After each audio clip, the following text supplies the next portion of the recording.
Hi friends, ఇదిగోండి ఇది బీరకాయ పాదు. ఈ కుండీలో ఉంది. ఈ కుండీలో నుంచి ఇలా వచ్చేసింది. ఇవన్నీ మేల్ ఫ్లవర్స్, ఇలా గుత్తులు గుత్తులుగా ఉంటాయి. ఈ మేల్ ఫ్లవర్ ని ఇప్పుడు ఫీమేల్ ఫ్లవర్ తో పాలినేట్ చేస్తాయి. ఇదిగోండి అవతలకి వెళ్ళిపోయింది. ఇలా బీరకాయ, చిన్న బీరకాయ లాగా ఉంటది. ఇంకా ఇది రేపటి నుంచి ఇంకా పెద్దగా స్టార్ట్ అవుద్ది అనమాట. ఇలా పాలినేట్ చేయాలి. కొంచెం ఇలా పాలినేట్ చేస్తే చాలు. బీరకాయకి మాత్రం నేను పాలినేట్ చేస్తున్నానండి. కాయలు బాగా వస్తాయి. కొంచెం వాటిల్లో ఫెర్టిలైజర్స్ ఇస్తూ ఉంటే బాగా వస్తాయి. ఇదిగోండి అన్ని కాయలు బాగా వచ్చినాయి. ఇది ఒక కాయ, ఇక్కడ ఇంకా కాయలు వస్తున్నాయి. ఇది ఫీమేల్ ఫ్లవర్ అనమాట. ఇది ఇంకా ఫ్లవర్ వస్తుంది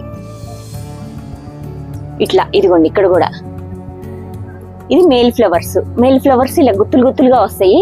అవి వచ్చినప్పుడు వాటితో ఈ తుమ్మెదలు కానీ ఏమన్నా ఉంటే కనుక అవి